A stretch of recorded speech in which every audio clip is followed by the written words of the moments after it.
sur la réforme des redevances. Et donc, on enregistre le webinaire qui sera mis à disposition par la suite. Alors, cette réforme des redevances, en fait, hein, alors elle remonte à une élaboration qui est bien antérieure à 2023, qui a fait l'objet de plusieurs années de concertation entre les parties prenantes, notamment au travers du Conseil national de l'eau et puis du bureau spécialisé qui y est rattaché et d'une façon générale avec nombreuses collectivités parties prenantes. En 2023, fin 2023, la loi de finances 2024 a été adoptée en intégrant l'ensemble des textes pour la mise en œuvre de la réforme des redevances au 1er janvier 2025. Ce texte de loi de 2024 a été complété par un décret qui a été publié, lui, en juillet 2024 et qui est venu préciser l'ensemble des modalités. Voilà, vous avez avec ces deux textes et puis quelques modifications qui ont eu lieu après, mais qui sont aujourd'hui, quand vous les consultez sur Internet, ont été consolidées dans les textes concernés. Vous avez la colonne vertébrale de cette réforme des redevances. Les objectifs de la réforme, c'était d'abord travailler sur un rééquilibrage des contributions de tous les usagers, puisque le principe fondateur des redevances et qui est un principe fort aussi des agences de l'eau, c'est un principe de mutualisation. Tous les usagers de l'eau, d'une façon ou d'une autre, contribuent à cette collecte des redevances qui, derrière, ces redevances servent à aider des projets portés par les collectivités, les industriels, les agriculteurs, les associations, des projets d'amélioration de la qualité de l'eau. Donc, ce rééquilibrage, cette réforme, elle avait vocation à modifier, à rééquilibrer un peu les contributions des uns et des autres. L'autre point fort, c'était le fait de valoriser les efforts des collectivités dans la gestion de leur patrimoine, de valoriser les collectivités qui arrivent à atteindre des performances plus importantes en termes de rendement de leur réseau d'eau potable et en termes de performance de leur système d'assainissement. Le dernier point, hein, c'était aussi, parce que concomitamment à cette réforme, a été annoncé et déployé le plan eau.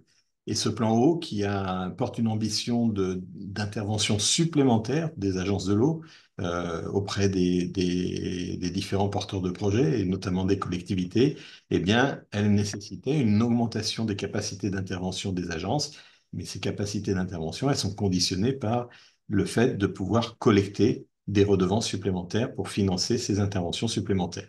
Voilà, tout ça a été donc intégré dans la loi de finances 2024, application en 2025 depuis le 1er janvier 2025. Les principales mesures de la réforme, eh bien, ça a été le fait de changer le dispositif qui existait de ce qu'on appelait les redevances domestiques, c'est-à-dire la redevance pollution domestique et modernisation des réseaux de collecte, ces redevances qui apparaissaient sur la facture d'eau, par deux nouvelles redevances, une redevance consommation d'eau potable, on en dira quelques mots à la fin du webinaire, et puis deux redevances pour performance qui vont plus nous occuper, et plus particulièrement la redevance performance des réseaux d'eau potable, qui apporte une nouveauté puisque ces redevances, elles sont personnalisées en fonction des performances de chaque collectivité, de chaque service d'eau. Mais je ne vais pas en dire plus puisque Alexis Josserand va le développer beaucoup plus largement. Je le dis là parce que je ne suis pas sûr qu'on ait prévu de le dire plus loin. La redevance performance des systèmes d'assainissement collectif a elle aussi un coefficient de modulation qui lui est propre, avec un système de calcul, un simulateur qui va être mis à disposition des collectivités, comme c'est le cas pour le simulateur de la coefficient de modulation pour les réseaux d'eau potable au travers de CISPA. Ce simulateur va être mis à disposition dans quelques jours sur le téléservice, le portail des agences de l'eau. dans un dispositif pour lequel chaque redevable, chaque collectivité va recevoir un courrier pour lui préciser les modalités d'accès, de connexion à ce téléservice et d'accéder à ce dispositif de calcul des coefficients de modulation. Donc aujourd'hui, on ne va pas en parler, c'est prématuré, même si ce simulateur va être mis à disposition très rapidement. Par contre, en revanche, on a bien prévu un webinaire équivalent qui est programmé. Alors, j'ai un Le 10 octobre. le 10 octobre prochain, qui viendra présenter cette fois les modalités d'utilisation du simulateur du coefficient de modulation des réseaux d'assainissement collectif. Voilà. Et puis, le rappeler aussi, même si c'est pas directement la réforme des redevances elle-même, puisque c'était quelque chose qui était programmé déjà à la fin du 10e programme, hein, au début du 11e programme, ça a été l'arrêt des primes pour performance épuratoire qui se sont arrêtées en 2024. 2024 a été la dernière année de versement de ces primes. Voilà, j'ai terminé pour cette mise en contexte. Je te passe le relais, Thomas. Oui, merci. Alors, je vais revenir rapidement donc, sur les principes voilà, de calcul et de mise en œuvre de la redevance pour la performance des réseaux d'eau potable, pour que la suite qui sera présentée par Alexis soit bien claire pour tout le monde et pour vous rappeler les échéances et les étapes principales de cette nouvelle redevance. Donc déjà, un petit rappel sur le calcul de cette redevance. Donc déjà, hein, la redevance pour la performance des réseaux d'eau potable, elle est due par toutes les communes ou par les établissements publics intercommunaux qui sont compétents en matière de distribution de l'eau potable. Donc c'est la compétence de distribution de l'eau potable qui fait que une collectivité va être redevable de cette redevance. Et elle se calcule donc de la manière suivante, en multipliant l'assiette donc, de la redevance, qui correspond en fait au volume d'eau potable qui va être facturé pendant l'année d'activité de cette redevance, par un tarif et un coefficient de modulation globale. Donc le taux, en fait, c'est donc celui qui est voté par l'agence de l'eau et par son comité d'administration et qui évolue en théorie chaque année. Il est multiplié par un coefficient de modulation global qui est calculé au niveau de chaque entité de gestion qui est unique pour chaque collectivité. Euh, pour rappel, en 2025, donc l'année qui est en train de s'écouler, hein, qui est bientôt finie, le taux qui a été voté pour l'année d'exercice, l'année de redevance 2025, il a été voté à 5 centimes d'euros. Et le coefficient de modulation, lui, a été décidé forfaitaire, hein. Il a été fixé à 0,2 pour tous les redevables. Donc il ne module pas, il est fixé. Ce qui fait qu'en 2025, le tarif de la redevance pour la performance des réseaux d'eau potable, il a été fixé unique pour toutes les collectivités à 1 centime d'euro par mètre cube, hors taxe. Donc ça, normalement, pour la plupart des collectivités qui sont avec nous aujourd'hui, les factures qui ont été émises en 2025 ont déjà pris en compte ce tarif de 1 euro par 1 centime par mètre cube sur la ligne de la redevance pour la performance des réseaux d'eau potable.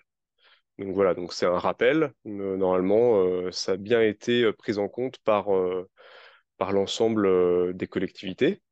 Si c'est pas le cas, et ben voilà, il reste encore jusqu'à la fin de l'année pour pouvoir délibérer et afficher ce tarif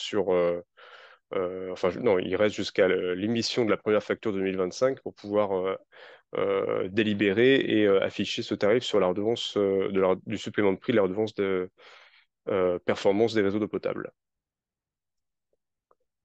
Pour clarifier un petit peu tout ça, je vous propose de revenir sur voilà, le cycle de facturation de la redevance, axé sur ce qui s'est passé en 2025.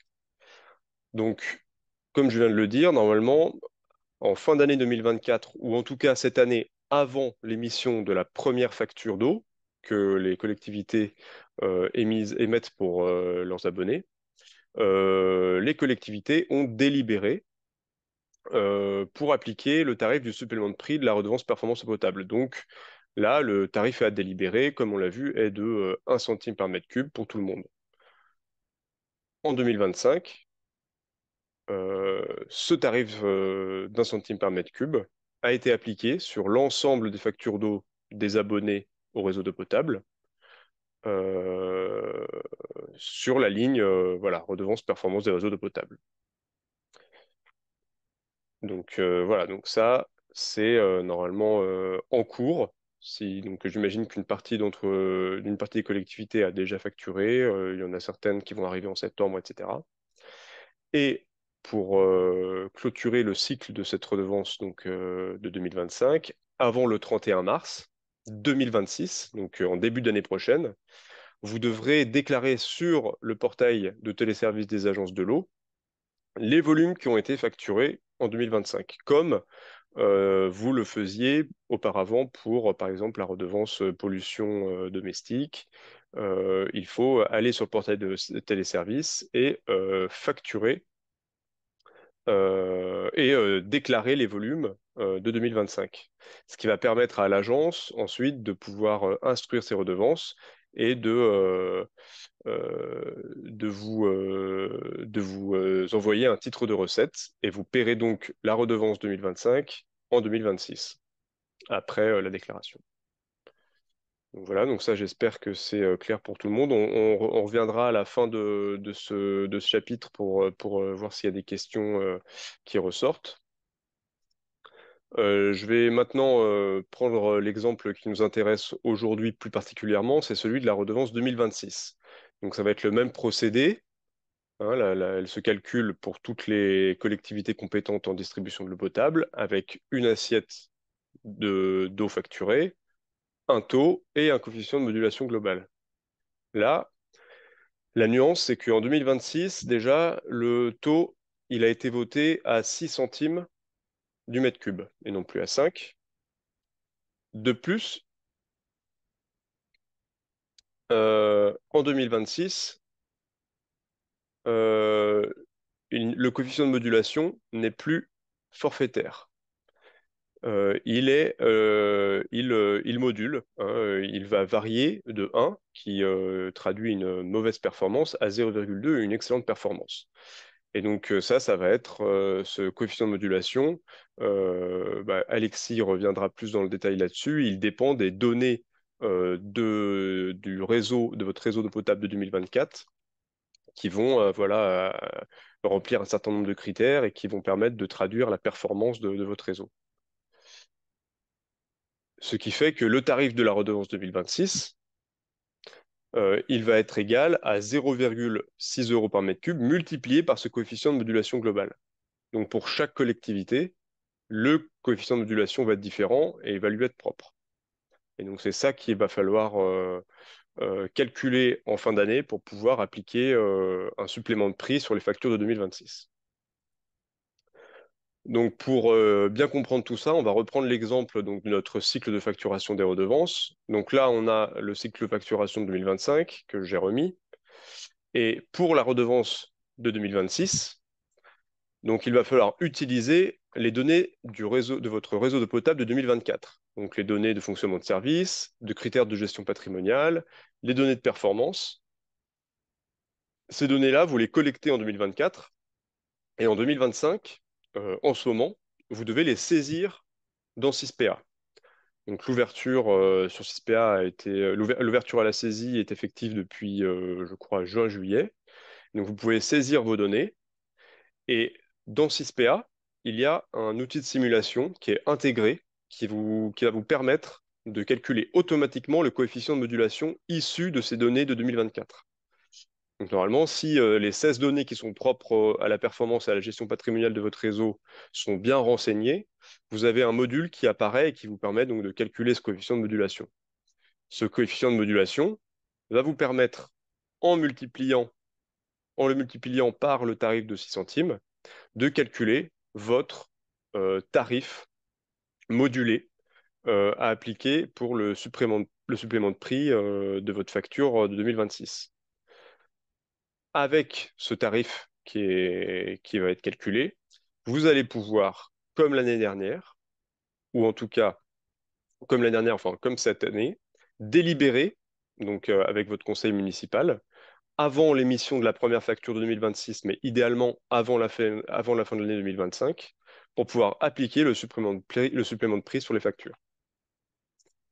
Ce qui va vous permettre l'année prochaine, lors de l'émission de vos factures d'eau à vos abonnés, de pouvoir appliquer sur la ligne redevance performance des réseaux d'eau potable le tarif du supplément de prix qui correspondra à votre coefficient de modulation. Et ensuite, c'est le même procédé. Avant le 31 mars 2027, vous devrez déclarer sur le portail téléservice des agences de l'eau les volumes que vous avez facturés en 2026. Vous devrez aussi signer la déclaration qui sera automatiquement pré-remplie avec les données que vous aurez saisies cette année sur 6PA, ce qui permettra ensuite, après instruction par l'agence de l'eau, de payer la redevance 2026. Et ça va être le fonctionnement normal de la redevance performance des réseaux d'eau potable pour chaque année à venir. Ainsi, pour la redevance 2027, il faudra compiler en 2025 les données, les saisir dans 6PA, utiliser l'outil de simulation, calculer le tarif modulé en multipliant le coefficient de modulation calculé avec le taux de 2027 qui sera là de 12 centimes. Vous devrez délibérer, facturer, et ensuite en 2028, vous paierez la redevance, et ainsi de suite pour 2026, 2027, etc. Donc voilà, j'espère avoir été clair sur ce récapitulatif du fonctionnement de la redevance performance eau potable. On va passer ensuite au gros du sujet qui est voilà, la Ouais, saisie des données, mais on va peut-être revenir un petit instant sur tout les à fait. quelques questions qu'il y a dans le chat. Il y a eu un certain nombre de questions qui sont déjà posées, donc je vais essayer de les balayer rapidement. On ne répondra pas tout de suite à toutes les questions parce que beaucoup de questions vont trouver leur réponse dans l'intervention d'Alexis Josselon qui va suivre. J'ai noté hein, une demande sur la mise à disposition du support. En fait, certains auraient souhaité qu'on puisse le communiquer en amont ou immédiatement. On ne pourra pas le faire. Pour information, on est à l'instant 338 participants, mais c'est une information que vous pouvez avoir. Donc, c'était une bonne mobilisation et ça montre l'intérêt que peut représenter ce webinaire. Donc ce support, on le mettra à disposition sur le site Internet et surtout on mettra également un lien puisque le webinaire est enregistré pour pouvoir repasser le webinaire en replay si c'était nécessaire ou pour ceux qui n'auraient pas pu y assister. Ensuite, il y avait une question, je pense peut-être j'étais rapide ou peut-être pas suffisamment explicite, mais on évoquait aussi des problèmes de son. Hein, j'espère que ça s'est résolu. Tous les textes hein, qui ont été publiés. En fait, le texte de loi, c'était fin 2023 pour une fin 2023, donc avant 2024. Le décret, c'est en 2024. Donc, tous les textes ont été publiés en 2024. Il y a eu quelques textes complémentaires en 2025, mais qui venaient juste préciser quelques éléments. Donc, c'est bien d'application à partir du 1er janvier 2025.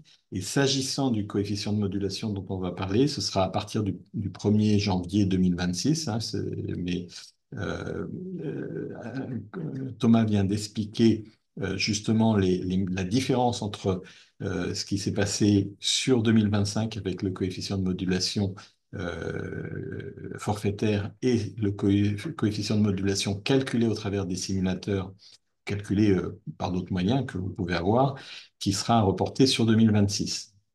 On est bien dans des délais, dans des pas de temps cohérents par rapport aux textes qui ont été publiés.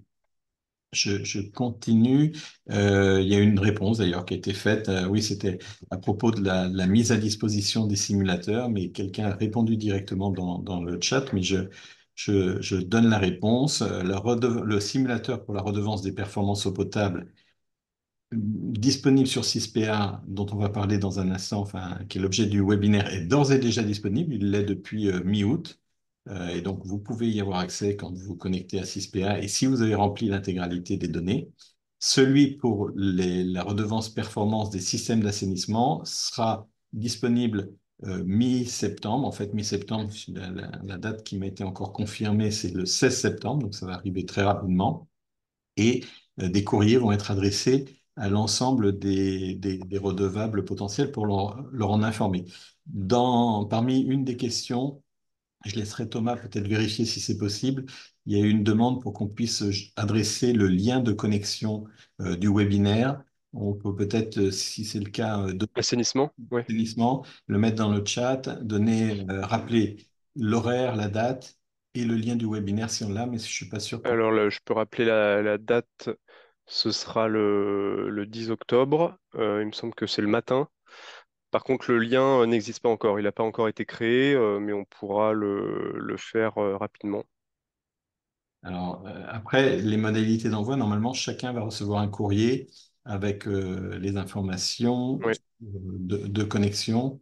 Bon, on reprécisera peut-être un Et on le mettra aussi sur la page spécifique de la redevance pour la performance des systèmes d'assainissement du site de l'agence. Donc dans les prochains jours, prochaines semaines, vous pourrez vous connecter au site si vous n'avez pas reçu le courrier en tout cas.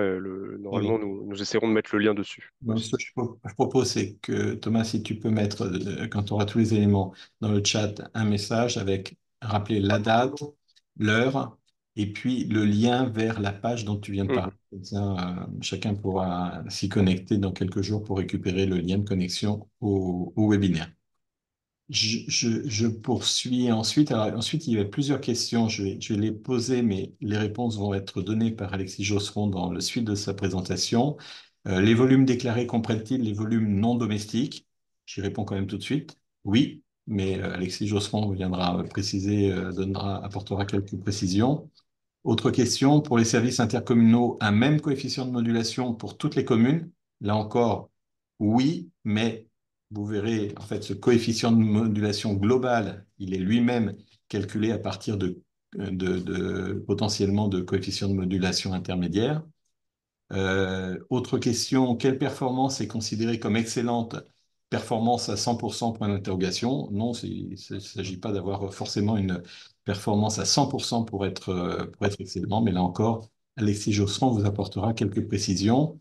Il y a eu quelques signalements aussi sur des difficultés rencontrées pour se connecter à CISPEA. Et dans la question était rappelé le contact d'Espelia, qui est le prestataire pour le ministère qui gère CISPEA, pour pouvoir donner les codes d'accès et les identifiants. Donc c'est bien cette adresse mail, hein, l'adresse qui a été donnée dans le chat dans la même question. Donc cispea.référentiel@espelia.fr. C'est bien cette adresse mail qui, normalement, est le contact pour obtenir les informations. Alors, on n'est pas complètement étonné de cette réaction, puisqu'on a eu des signalements au travers des agences. On a fait remonter la question hein, au ministère. Je l'ai fait personnellement. Je n'ai pas encore le retour, mais le ministère est informé de la situation et normalement doit y remédier. Voilà, vous pouvez continuer en fait à nous tenir informés, sachant que les agences n'ont absolument pas la main pour pouvoir y remédier.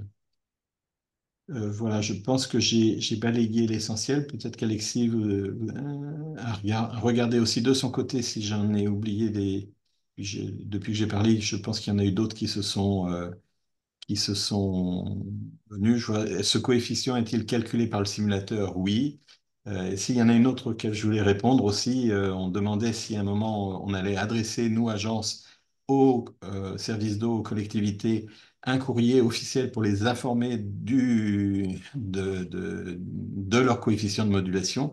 En fait, ce coefficient de modulation, il est calculé à partir de données que vous avez et dont on ne dispose pas encore côté agence. Alors, vous allez les saisir dans 6PA, mais il y a quelques informations complémentaires que vous devez compléter au niveau du simulateur dont on ne dispose pas de toute façon. Donc non, non, les agences ne sont pas en capacité, et ce n'est pas le principe hein, de modalité de mise en place des redevances, de notifier un taux de modulation. C'est à la collectivité de le calculer en fonction des données dont elle dispose, qui sont les siennes. Et pour ça, il y a un outil qui est mis à disposition, ce qui est le simulateur dont on va parler. Voilà, mais c'est bien aux collectivités de faire ce calcul avec leurs données et de pouvoir derrière prendre une délibération de façon à l'appliquer à partir du 1er janvier 2026. Je vais m'arrêter là. J'ai peut-être oublié quelques questions. Alexis, je vous en avais noté certaines, ou Thomas, si. Je vais prendre la suite de la présentation. Donc, la présentation porte bien sur l'explication des données qui sont à saisir pour le calcul du coefficient de modulation et les modalités saisies dans le référentiel, dans la 6PA, puis l'utilisation du simulateur. Ce n'est pas une explication des modes de calcul de la redevance.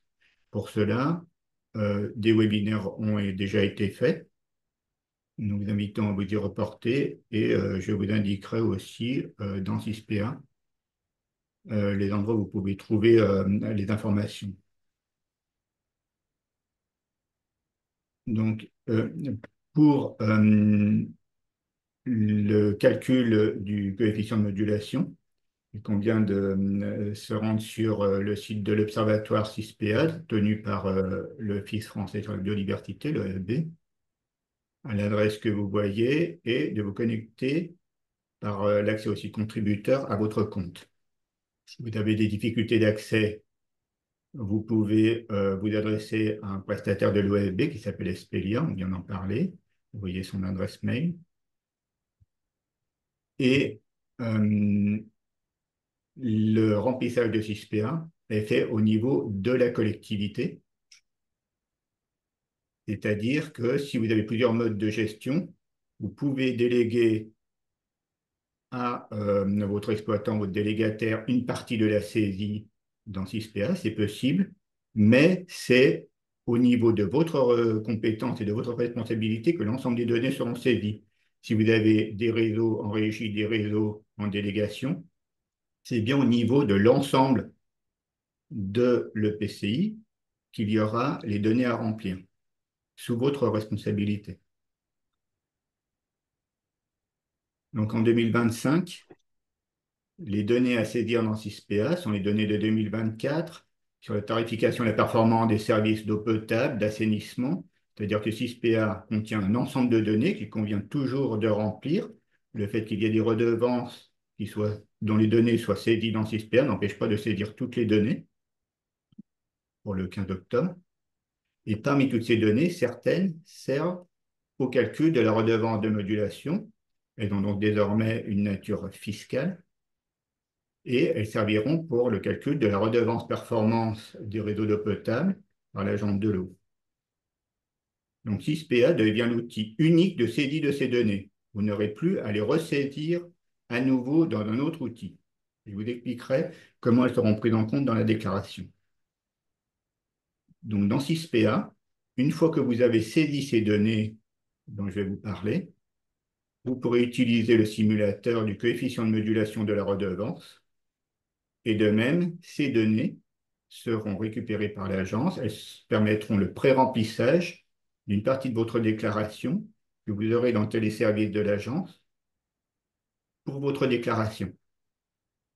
Ce sera au 1er janvier 2027 sur les données que vous êtes en train de saisir sur 2024. Lorsque vous vous connectez à votre compte, la première chose à faire est de vérifier les informations de votre référentiel, c'est-à-dire les informations qui décrivent votre collectivité, les informations qui décrivent vos réseaux. C'est absolument essentiel. S'il existe des erreurs, mieux vous les corriger maintenant parce qu'ensuite, vous risquez de ne plus avoir accès à certaines modulations de redevance ou avoir des erreurs sur lesquelles il faudra revenir. Donc, c'est vraiment la première chose à faire. Lorsque vous vous connectez, sur la gauche, vous voyez différentes rubriques. La description de votre collectivité. Vous trouvez le nom, le type de collectivité, les adresses, site internet. C'est là aussi où vous trouvez votre identifiant 6PA qui peut vous être utile dans vos communications avec les agences, avec l'OFB, 6PA, etc. Vous trouvez aussi au-dessous, au niveau des entités de gestion, les caractéristiques de votre ou de vos entités de gestion. Si vous avez une actualisation à faire, que ce soit sur les données existantes ou pour en ajouter, c'est Expedia qui s'en charge. Il convient de signaler ces changements sur son adresse mail. Sinon, vous avez aussi, en haut à droite de cet écran, via le menu Action, une possibilité d'accéder à un espace où vous pouvez saisir votre demande. Et c'est Expedia qui l'exploitera ensuite. Donc, cette action est absolument essentielle. C'est la première chose que vous devez faire quand vous vous connectez sur votre compte. Ensuite, pour saisir les données sur SysPA, euh, donc, bon, je dois revenir en arrière.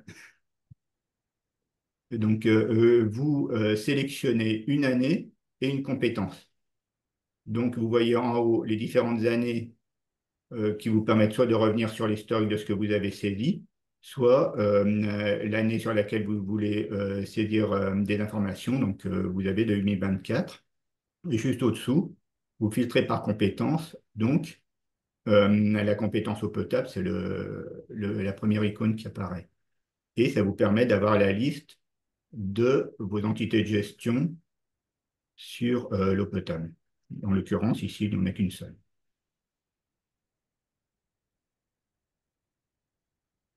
Donc, les données nécessaires au calcul du coefficient de modulation sont impérativement à saisir sur SysPA, puisque SysPA devient l'outil unique de saisie de ces données. Et la saisie de l'intégralité de ces données nécessaires au calcul du coefficient est indispensable pour pouvoir utiliser le simulateur. C'est la raison pour laquelle, sinon, vous voyez apparaître le mot indisponible. Alexis, Et de même, je me permets oui, d'intervenir parce qu'il y a énormément de questions justement sur la problématique de coefficient enfin de données indisponibles ou indicateurs indisponibles quand les participants utilisent le simulateur. Donc peut-être préciser un peu, c'est parce qu'il y a une donnée qui n'a pas été remplie en amont, hein, c'est bien ça. oui, le simulateur fonctionne que quand toutes les données nécessaires au calcul du coefficient ont été saisies. Voilà, donc Et j'y reviendrai, mais si certaines de ces données, comme par exemple la vente en gros d'un service voisin, si vous n'en avez pas, il faut même saisir zéro. Il ne faut pas qu'il y ait une absence de données. Donc j'y reviendrai. Le moins disponible signifie qu'il faut revenir sur vos saisies pour compléter, parce qu'il y a soit une incohérence, soit une absence de données. que si vous accédez au simulateur, c'est à vous de remplir les données correspondant au simulateur, hein. Voilà, le simulateur ne fonctionne Il n'y a pas qu'à partir des données d'entité que vous avez tiers. saisies auparavant. Il n'y a pas d'entité tiers, que ce soit une autre collectivité ou un autre tiers ou l'agence de l'eau qui va remplir ces données. C'est bien à chacun de remplir ces données et c'est une fois que toutes les données qui sont nécessaires ont été remplies que le simulateur peut fonctionner. Donc s'il y a un message données indisponibles, c'est qu'à un moment, il y a eu un loupé dans le renseignement des données en amont. Voilà, je vous laisse continuer.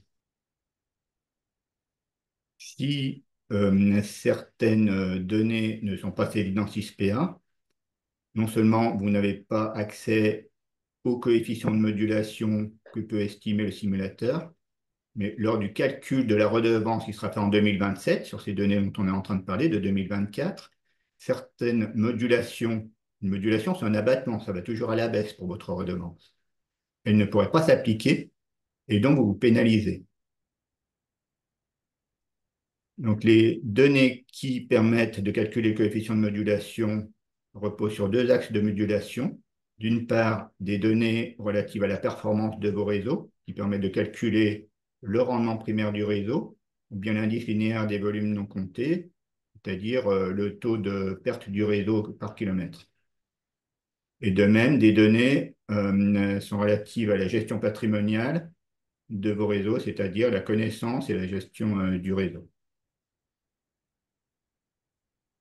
Donc, quand vous saisissez l'année sur laquelle vous voulez saisir les données et la compétence sur laquelle ces données doivent être saisies, vous aboutissez à la liste des entités de gestion. Donc, en l'occurrence, il n'y en a qu'une seule et le réseau, la collectivité ne lui a pas donné un nom, donc il s'appelle juste eau potable. Si vous avez plusieurs entités de gestion, vous trouverez le nom de chacune des entités de gestion les uns à la suite des autres. Vous cliquez sur Saisir les indicateurs 2024 de cette compétence pour accéder au premier écran de saisie des données.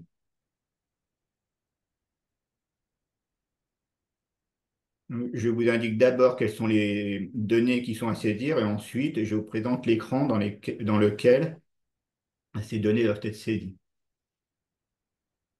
Donc, pour le calcul du rendement primaire ou de l'indice linéaire des volumes non comptés, vous devez saisir des données qui sont sur une période de 12 mois. Dans l'idéal, ce serait l'année civile.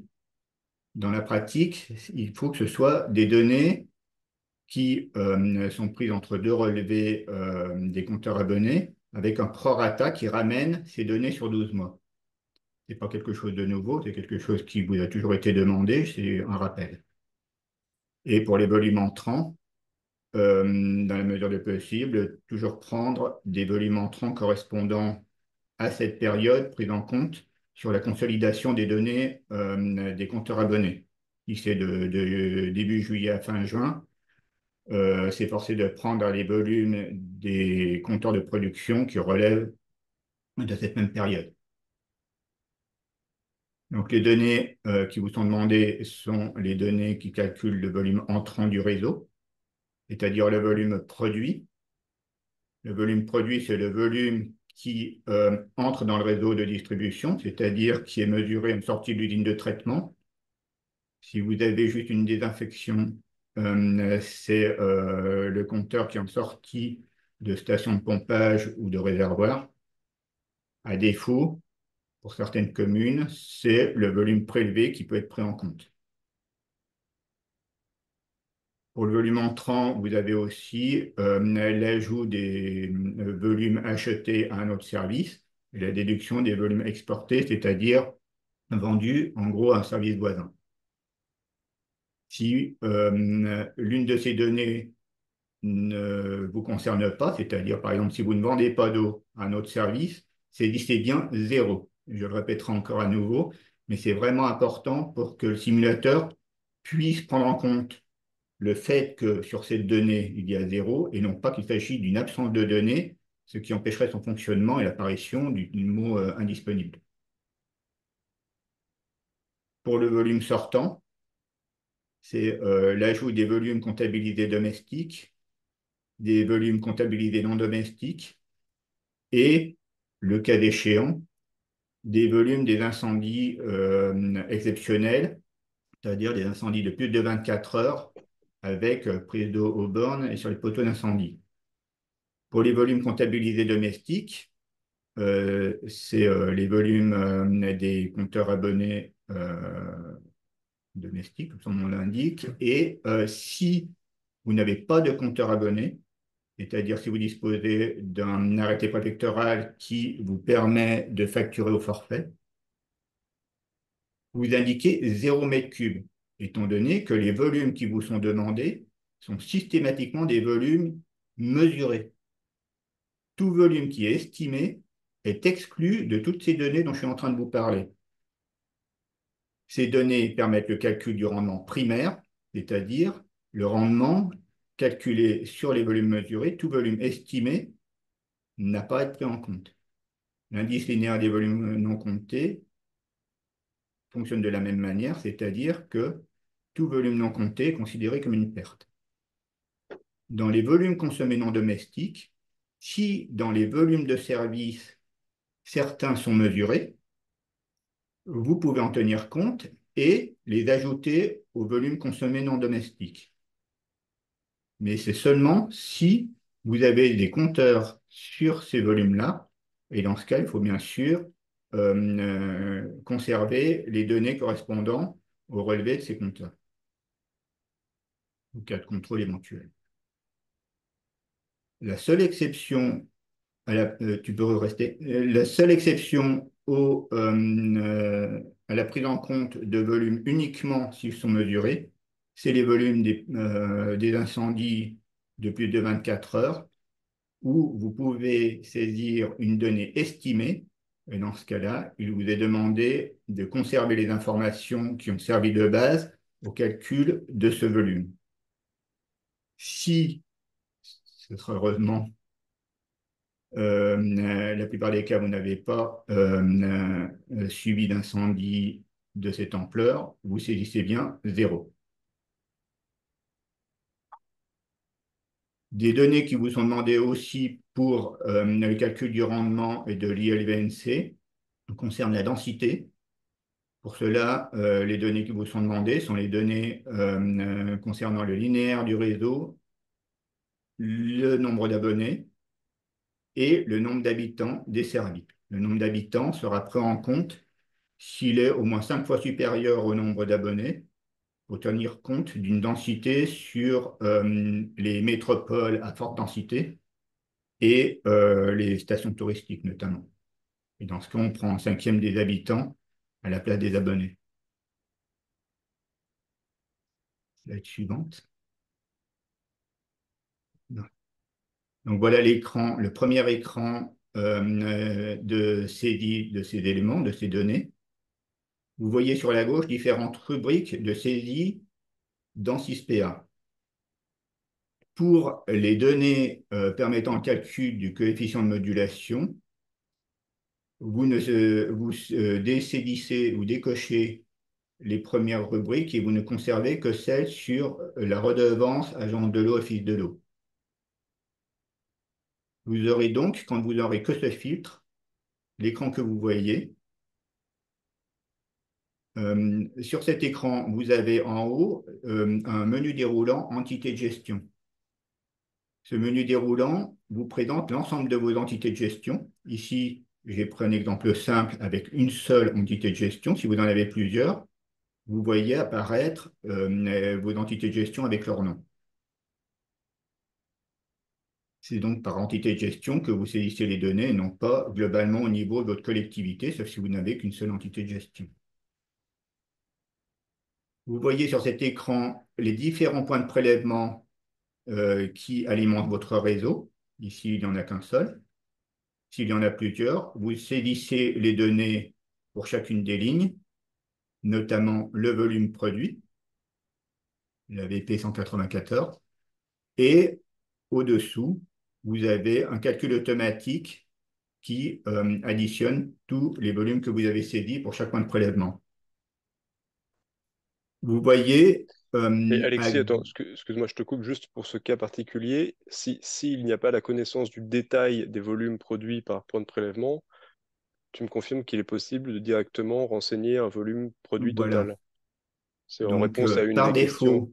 voilà, par défaut, le calcul est un calcul automatique qui cumule tous les volumes que vous avez saisis en volume produit sur chaque point de prélèvement. Vous pouvez aussi faire une saisie manuelle et pour cela, vous voyez cette petite icône en forme de calculette.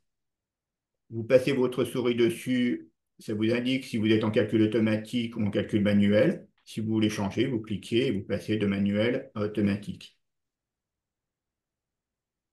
Sur cet écran, vous remplissez aussi, le cas échéant, le volume de vos achats d'autres services. Donc si on n'a pas, bien marqué 0. Bien marqué 0. Vous enregistrez votre calcul et vous cliquez sur Suivant. Vous voyez qu'en haut, vous avez des petits ronds qui représentent chaque onglet ou chaque écran, si vous préférez.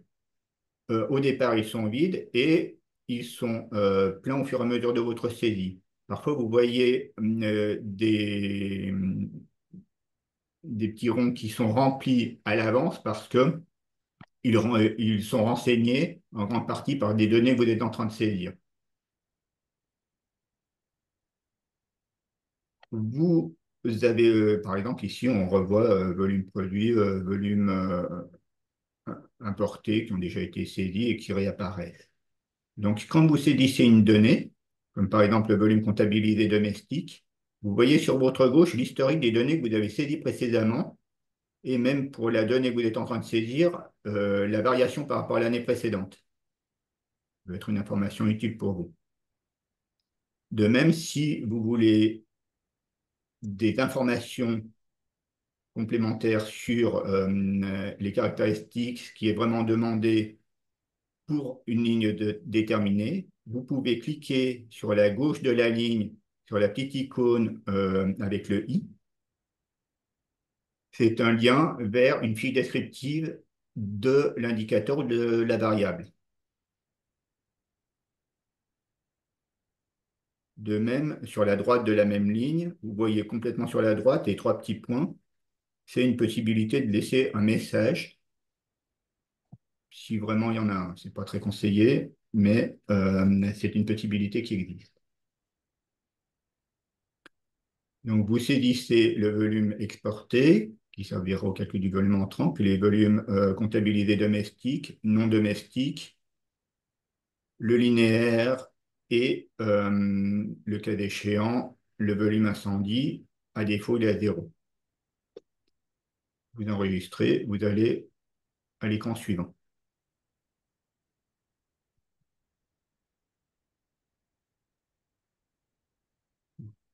Donc, l'écran suivant est un écran de saisie des données de gestion patrimoniale.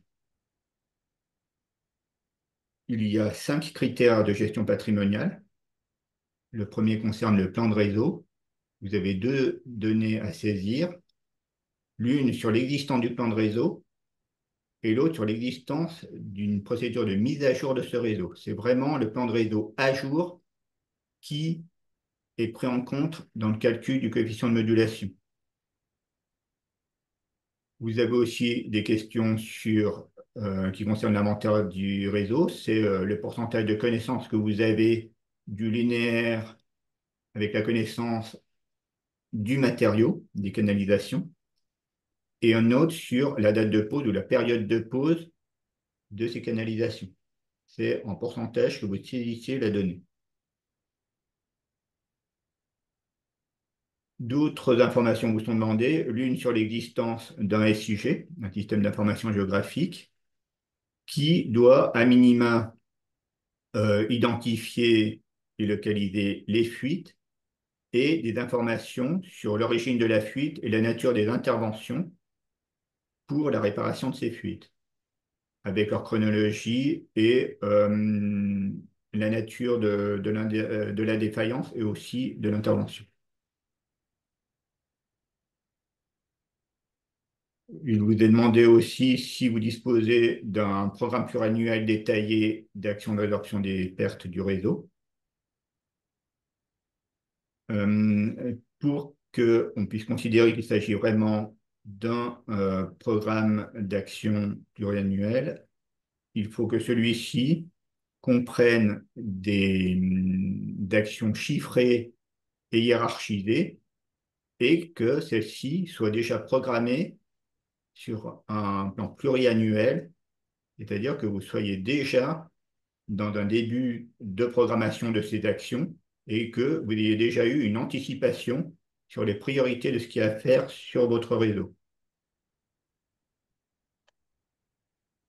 Et ce qui vous est aussi demandé, c'est la moyenne de renouvellement de votre réseau, le linéaire renouvelé moyen sur les 5 dernières années, c'est-à-dire en l'occurrence 2024 et les 4 années antérieures.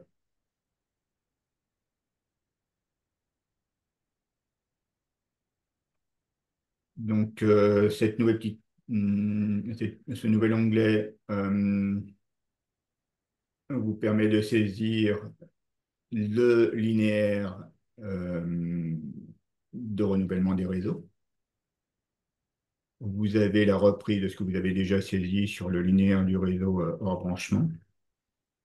Vous enregistrez, vous allez sur l'écran suivant et vous pouvez saisir les autres données de gestion patrimoniale, donc l'existant du plan de réseau et sa mise à jour, c'est binaire, oui, non.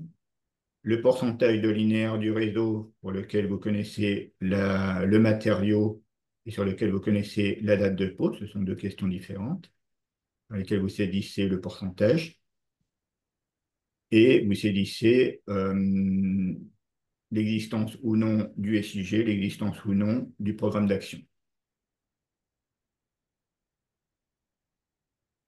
Là encore, vous pouvez, si vous cliquez sur la gauche, avoir un accès aux fiches descriptives si vous avez un doute sur les conditions qui vous permettent de calculer telle ou telle variable, ou si vraiment vous remplissez les conditions pour que vous puissiez répondre oui.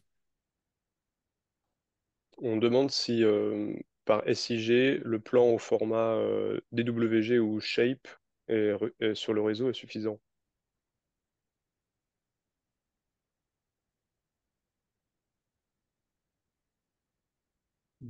Pour répondre sur...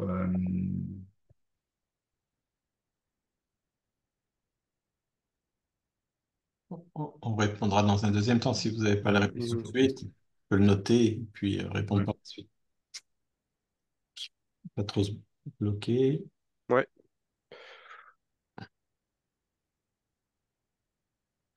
Alors, on poursuit peut-être, Alexis? Oui, continue. Ouais. Donc, le dernier écran de saisie est la saisie des éléments qui, avec le linéaire, permettent de calculer la densité, c'est le nombre d'abonnés, et le nombre d'habitants. Lorsque vous savez saisir ces données que vous les avez enregistrées, vous voyez sur la gauche que sur le filtre que vous avez fait sur redevance agence de l'eau, un curseur a progressé au fur et à mesure de vos saisies, et là, il aboutit à 100%. Donc, quand vous aboutissez à 100% de données saisies et que vous enregistrez ce dernier écran, vous avez un message de remerciement qui vous confirme que vous avez bien saisi toutes ces données.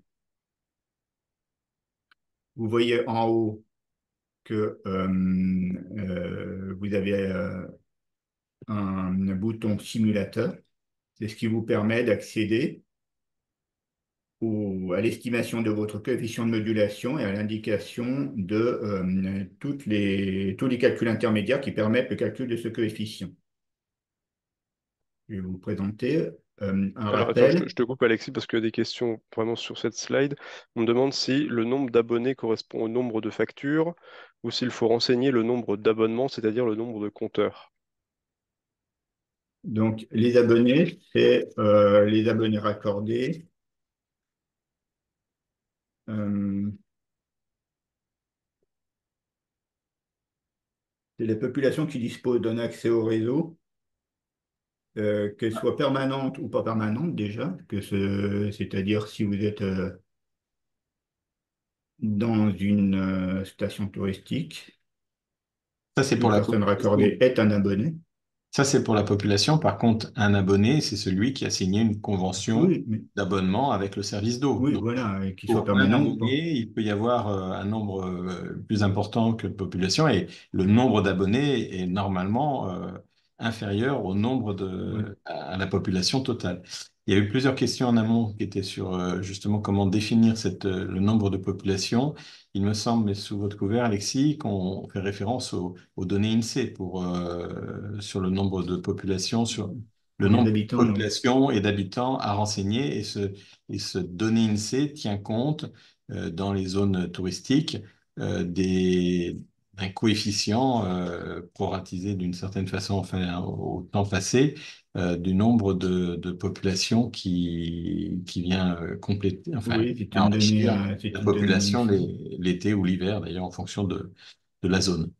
Voilà, c'est une donnée INSEE, c'est une population qui, il y a des critères pour prendre en compte la population permanente ou pas permanente.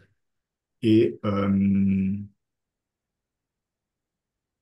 oui, c'est la population INSEE qui sert pour la Voilà, donc c'est le critère délimitation. limité. Donc, vous regarderez, mais normalement, là encore sur votre cover, Alexis, chaque donnée qui est saisie dans 6PA, que ce soit celle en lien avec les redevances ou les autres, hein, puisqu'il y a de nombreuses données à saisir dans le 6PA qui ne relèvent pas, qui ne sont pas en lien avec les redevances, chacune fait l'objet d'une documentation avec une explication précise, détaillée de la nature de l'information Oui, à saisir, hein.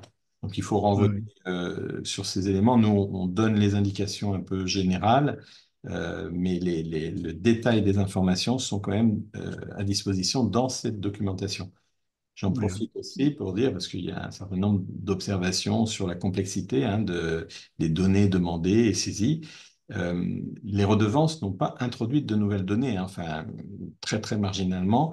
L'ensemble des données qui sont utilisées et qui servent aujourd'hui pour le calcul des coefficients de modulation, ce sont des données qui existaient déjà dans 6PA et pour lesquelles il y avait déjà une obligation de saisie par l'ensemble des services d'eau, des collectivités compétentes, y compris des moins de 3500 habitants. C'était une des questions qui Mm. existait. Donc, c'est depuis un certain nombre d'années, toutes les communes ont une obligation, tous les services d'eau ont une obligation de remplir ces données pour pouvoir établir le Mm. RPQS, qui reste enfin, un rapport à produire indépendamment des redevances. Voilà, Et le texte auquel il est fait référence pour le nombre d'habitants est celui qui sert pour les dotations de collectivités ou qui servait pour les dotations de voilà. collectivités. On va avancer parce qu'on Oui. va revenir. Donc, rappel pour que le simulateur fonctionne, il faut bien que toutes les données aient été saisies. Ce coefficient est celui qui vous permettra de calculer le supplément de prix qui fera l'objet d'une délibération qui sera appliquée aux factures émises en 2026. Donc, pour répondre à des questions qui ont été posées, c'est bien les factures émises en 2026, quelle que soit la période de consommation. C'est bien tout ce que vous émettez en 2026 qui doit faire l'objet du supplément de prix de la redevance. Donc, toutes les données doivent être impérativement saisies. C'est des données qui deviennent des données de nature fiscale. Et en l'absence de l'une de ces données, c'est-à-dire si vous n'avez même pas saisi zéro, l'abattement, c'est-à-dire la modulation de la redevance, ne pourrait pas s'appliquer. Donc, la réduction correspondante vous pénaliserait parce que vous n'auriez pas. Donc, c'est ici bien toutes les données qui sont requises pour le calcul du coefficient, en conservant l'origine de ces données. Donc, voilà le simulateur. En haut, toujours sur le menu entité de gestion, là, je vous ai pris un exemple avec une seule entité de gestion pour être plus simple. Je vous montrerai ensuite comment ça se passe quand il y a plusieurs entités de gestion. Mais c'est via ce menu que vous trouvez la liste de vos entités de gestion si vous en avez plusieurs, et le simulateur vous présente dans un premier temps les données pour chacune des entités de gestion. Et ensuite, je vous expliquerai comment, il vous présente, si vous avez plusieurs entités de gestion, le coefficient global de modulation qui couvre l'ensemble de votre collectivité. Quand vous êtes sur cet écran, vous avez donc ici, comme il n'y a qu'une seule entité de gestion, le coefficient de modulation global, le volume total entrant. Donc ici, c'est pour l'ensemble de la collectivité. Ensuite, vous avez les données nécessaires au calcul du coefficient de la redevance performance. Si vous appuyez sur le plus pour dérouler, vous retrouvez l'ensemble des données que vous avez saisies, synthétisées ici. Pour la simulation des coefficients, vous avez le coefficient de performance retenu. Là aussi, vous pouvez accéder à tous les calculs intermédiaires qui ont permis le calcul de ce coefficient. Et pour le coefficient de gestion patrimoniale, même chose, vous pouvez dérouler cette rubrique pour avoir le détail du calcul du coefficient. Si vous avez plusieurs entités de gestion, donc vous trouvez le coefficient de modulation de l'entité de gestion elle-même. Si vous avez besoin d'explications complémentaires, vous voyez qu'en haut, vous avez un commentaire À la fin de la première phrase, vous avez une petite icône avec un i. Si vous cliquez dedans, vous accédez à un tableur qui n'est pas pré-rempli. Il faudra le remplir de toutes les données que vous avez déjà saisies dans 6PA. Ce tableur vous présente les formules de calcul mathématiques, si toutefois vous en avez besoin. Ce n'est pas du tout indispensable, c'est vraiment une information complémentaire. Donc, le coefficient de modulation au niveau de l'entité de gestion ou au niveau ensuite de la collectivité. Du fait que pour le coefficient de performance et le coefficient de gestion patrimoniale, c'est des coefficients positifs qui s'appliquent, qui peuvent aller jusqu'à 0,55 quand vous avez une performance très bonne, ou 0,25 quand vous avez une connaissance, une gestion très bonne de votre patrimoine. Ensuite, mathématiquement, il faut le calculer avec 1 moins ces deux coefficients pour obtenir le pourcentage de réduction que constitue ce coefficient. Donc ici, vous avez un coefficient de 0,55, un coefficient de 0,25, ça vous fait 0,8. Pour l'appliquer, il faut faire 1 moins ce 0,8, c'est-à-dire 0,2, qui correspond à, au final, 20% du taux de redevance qui sera appliqué sur vos factures et sur votre redevance.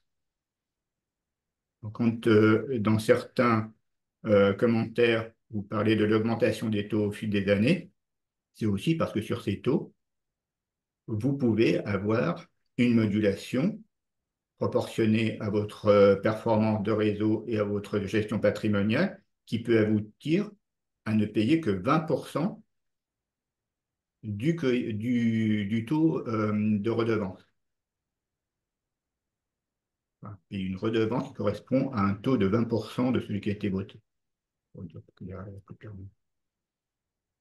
Écran suivant.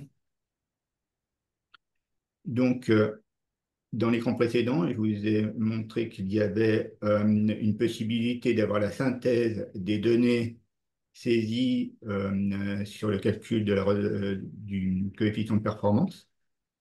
Vous les voyez ici. Vous avez donc sous les yeux la synthèse de ce que vous avez saisi, que ce soit pour la performance, pour la gestion patrimoniale.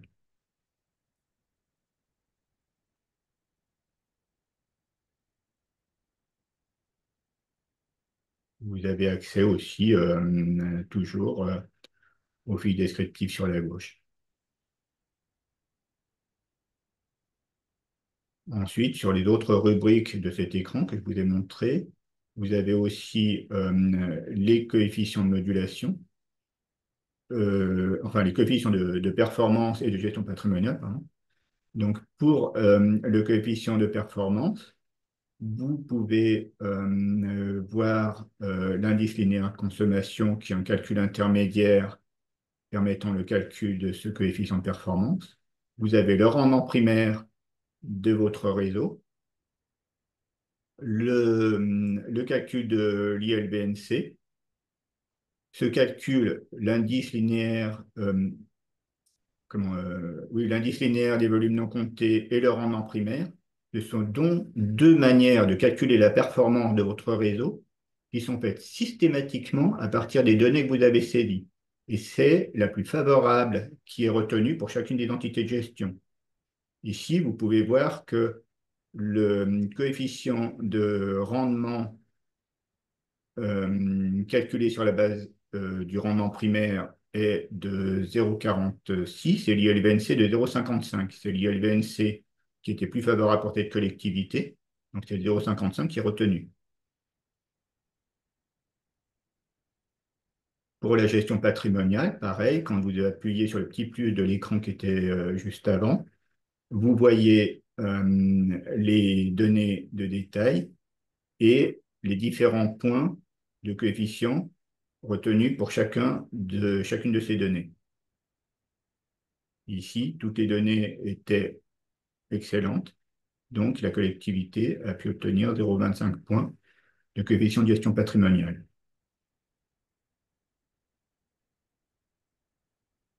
Donc, le simulateur vous permet à la fois d'avoir une synthèse visuelle sur un seul écran de l'ensemble des données que vous avez saisies et les calculs intermédiaires des coefficients, les coefficients eux-mêmes, notamment coefficient de rendement, coefficient du LVNC,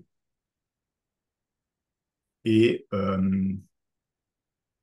le coefficient de modulation de l'entité de gestion.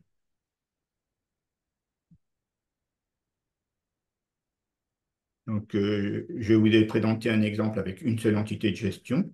Si vous en avez plusieurs, voilà comment ça se présente. Vous avez la compétence eau potable, vous avez les noms de vos deux réseaux, et au-dessus, vous voyez ensemble de la compétence. Donc, quand vous cliquez sur le premier ou deuxième réseau, vous avez des éléments que je viens de vous présenter sur l'entité de gestion en question. Quand vous cliquez sur ensemble de la compétence, vous avez le calcul du coefficient global au niveau de votre collectivité. Ce coefficient, en l'occurrence, il est de 0,32 pour la communauté de communes qui avait ces deux réseaux.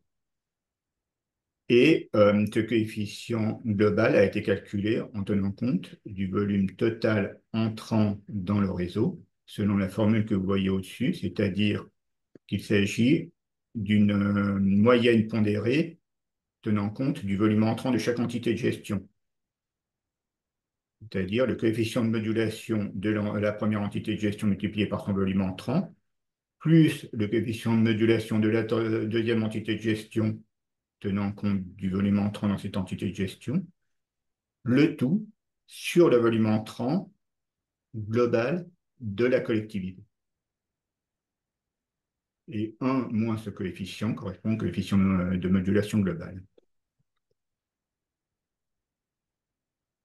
Alors, merci Alexis. On va peut-être faire une petite pause pour balayer peut-être que quelques questions.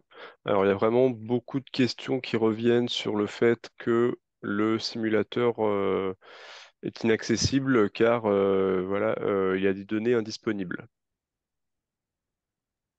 Alors, quand vous avez la mention données indisponibles, vous avez dans le simulateur un bouton qui vous permet de revenir à la saisie sur l'ensemble des écrans qui vous ont été présentés précédemment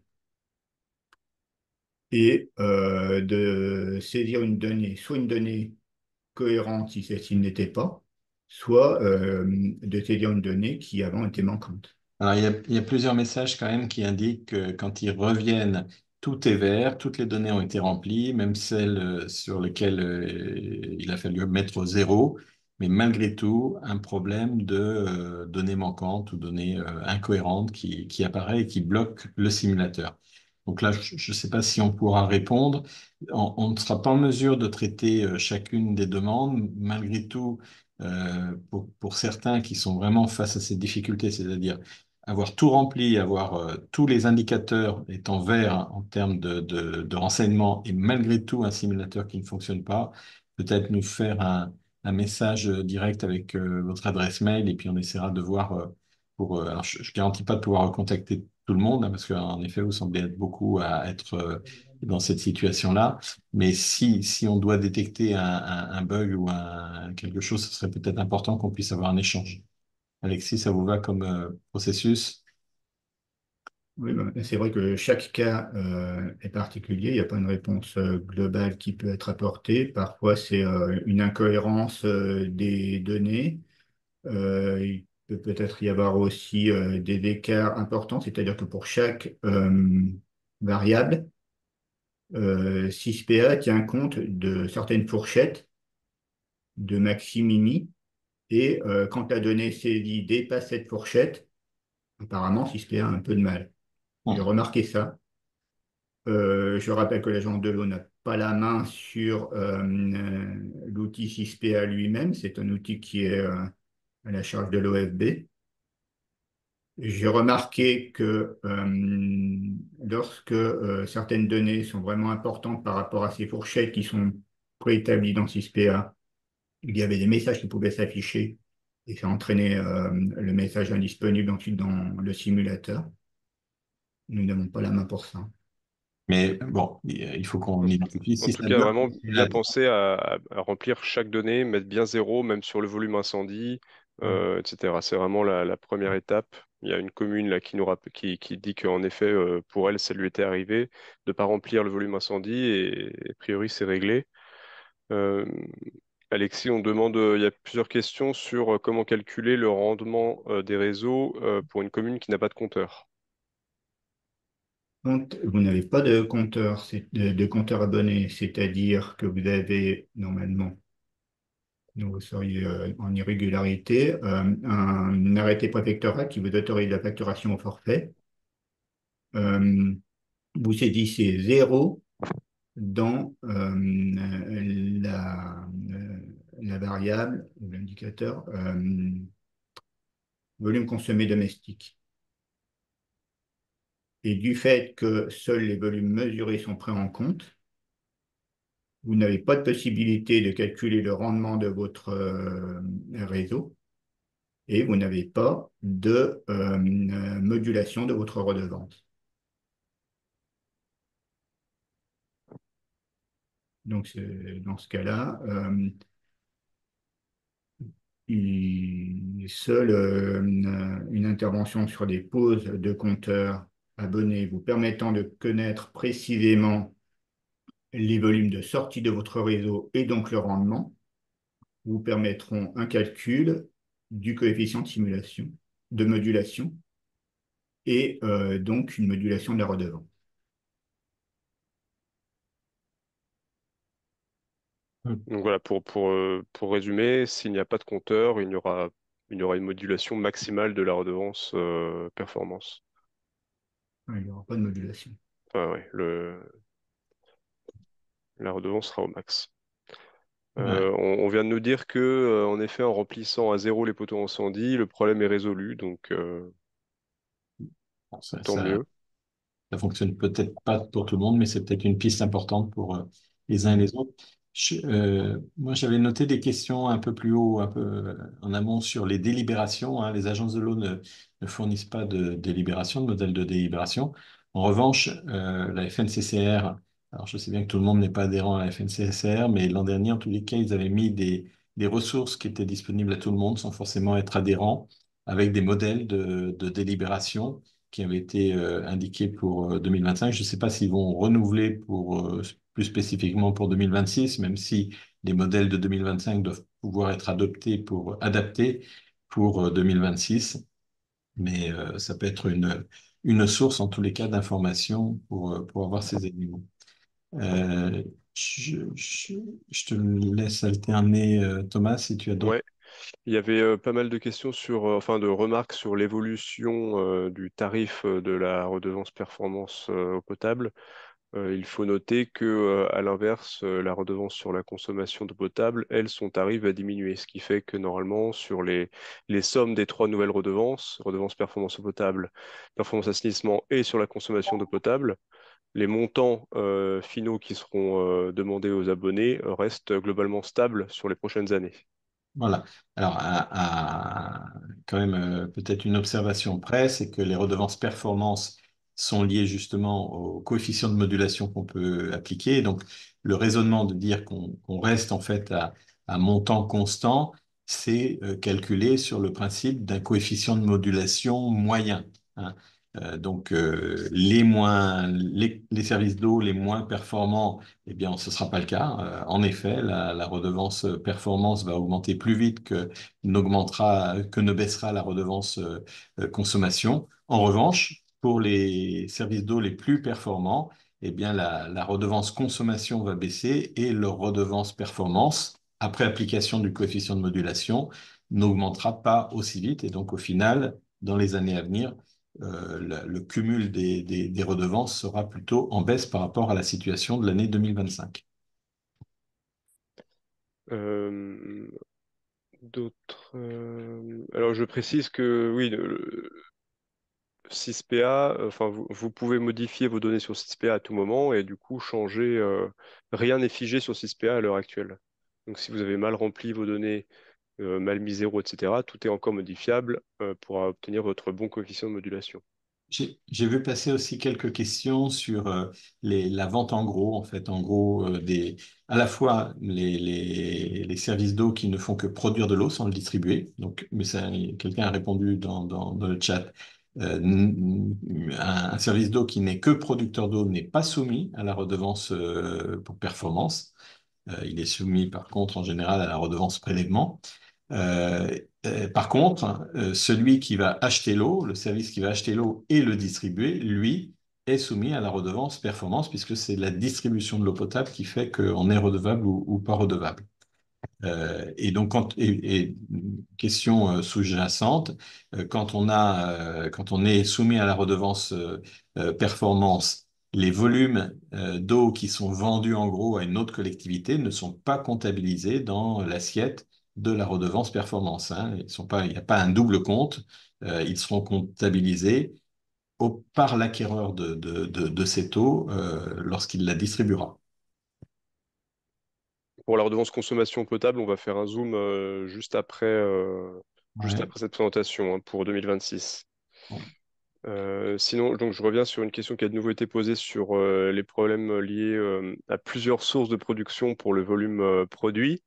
Si vous avez uniquement le volume total, vous remplissez manuellement le volume total pour pouvoir activer la simulation. Et s'il faut, Alexis, pour les volumes du coup, les productions indépendantes, est-ce qu'il faut quand même remplir quelque chose ou est-ce qu'il faut par exemple mettre le volume total divisé par 4 s'il y a 4 unités de production, ou il suffit juste de mettre le volume total sans remplir les 4 unités de production?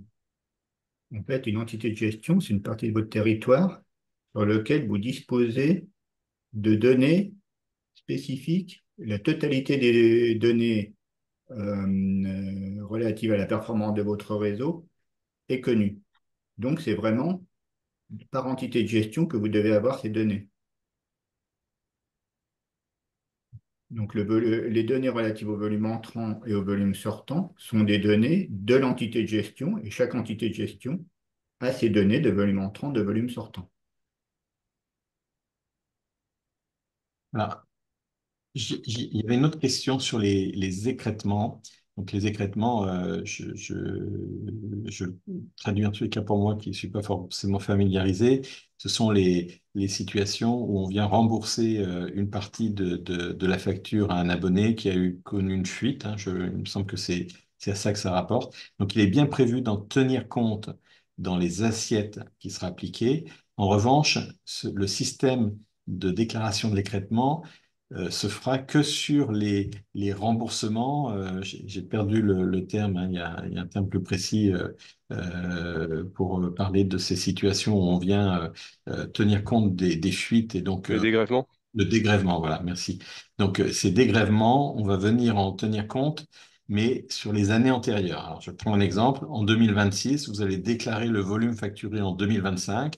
Et là, pour le coup, il n'y a pas de dégrèvement à tenir compte parce que s'il y a eu des dégrèvements en courant 2025 sur l'année facturée en 2025, eh bien, vous en tiendrez compte directement dans le volume facturé. Vous ne viendrez pas indiquer le volume facturé puis retirer derrière un dégrèvement. Vous indiquerez directement en termes de volume facturé ce qui a été facturé moins les dégrèvements que vous auriez pu faire sur l'année même 2025. En revanche, à partir donc ça c'est en 2026 pour 2025, à partir de 2027 sur 2026, si en 2026 vous avez eu des dégrèvements sur des factures réalisées en 2025, c'est là que vous pourrez intégrer les dégrèvements considérés parce que du coup, les volumes concernés auront été comptabilisés sur la redevance de 2025. Et donc, c'est à ce moment-là, c'est ces volumes-là que vous pourrez retirer. Alors, je ne vais peut-être pas trop le développer maintenant, hein, c'est quelque chose qui n'arrivera pas avant votre déclaration de 2027, donc avant le début 2027. Et d'ici là, il y aura des précisions dans votre système de déclaration. Et c'est au moment de la déclaration dans le téléservice que ce sera fait. C'est pas dans 6PA. D'autres. Merci. Alors, pour la date du 15 octobre, c'est bien les données qui sont relatives au RPQS qui doivent être saisies avant le 15 octobre sur 6PA. Ce sont des données qui, pour la plupart, ne concernent pas directement l'agence de l'eau, les 16 données dont on vous a parlé ici pour utiliser le coefficient de modulation n'ont pas de date butoir sur le 15 octobre. Je préfère le préciser, mais il est vrai qu'avant le 15 octobre, pour avoir le RPQS, il faut saisir une bonne partie des données qui sont concernées. Alors, il y a à nouveau, enfin, je suis un peu en retard, mais à nouveau beaucoup de questions sur la différence entre abonnés et le nombre d'habitants. Malgré tout, moi j'invite à revenir sur dans 6PA, chaque indicateur a un code très spécifique. Là, donc, je vais perdre du temps à essayer de retrouver, mais c'est du VP 248 par exemple ou DC 344. Le nombre d'habitants, ça y est, je le laisse, c'est D101.0. Le nombre d'abonnés, c'est VP056. Et au niveau de cette donnée, je n'ai pas sous les yeux l'écran de 6PA, mais il y a déjà normalement un point d'information qui vient donner une définition. Et sinon, vous pouvez trouver sur Internet une définition complète de la donnée de cet indicateur de 6PA qui vous précise, qui vous donne la définition exacte qui est demandée. Donc, si vous ne voulez pas aller jusque-là, ben, vous vous référez à l'information qu'on a donnée tout à l'heure, c'est-à-dire que le nombre d'habitants, c'est le nombre d'habitants au sens de la donnée INSEE dont normalement vous avez connaissance, hein, et sinon vous pouvez retrouver pour votre commune ou pour votre EPCI. Et le nombre d'abonnés, ben là, pour le coup, le nombre d'abonnés, c'est le service d'eau qu'il connaît, c'est le nombre de contrats qu'il a passé avec chaque abonné. Et donc, c'est pas le nombre de factures, parce qu'un abonné peut avoir plusieurs factures par an. Mais si vous ne faites qu'une seule facture par an et que vous en faites systématiquement une par an par abonné, eh bien, c'est le nombre de factures. On va peut-être poursuivre, Ouais, on on continue. va passer à la suite. Alors, on a pratiquement terminé, hein. Je Oui. voudrais dire quelques mots quand même sur la redevance. Euh, euh, Vas-y, c'était toi, alors, Thomas. oui, juste quelques mots voilà, sur toutes les supports et les informations supplémentaires donc, à propos de 6PA et des données donc, à saisir. Donc, déjà un rappel sur le fait que 6PA, ce n'est pas un outil de l'agence de l'eau. Et donc, qu'ici, on essaye du mieux que possible de vous présenter comment saisir ces données parce qu'elles ont un impact sur une redevance de l'agence de l'eau, mais l'outil en lui-même, c'est un outil qui n'est pas à la main des agences.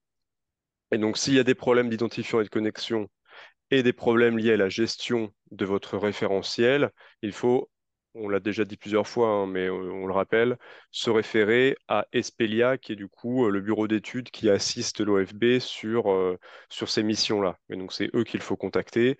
On espère que les problèmes de délai que vous rencontrez, certains seront rapidement réglés pour vous permettre de saisir au mieux les données. Pour l'aide à la saisie, voilà, donc on vous recommande dans un premier temps de vraiment vous référer à tous les documents, et il y en a beaucoup, et il y a des guides, des pas à pas, des tutoriels qui sont disponibles dans l'onglet documentation de 6PA. C'est assez complet. Donc voilà, il y a les modes opératoires, les fiches indicateurs, une fois aux questions, le pas à pas. Il y a aussi le replay des webinaires parce que l'OFB a également fait plusieurs webinaires sur l'utilisation de 6PA, la saisie de ces nouvelles données, etc. Donc cet onglet documentation est vraiment très dense en informations et peuvent certainement répondre à beaucoup de vos questions.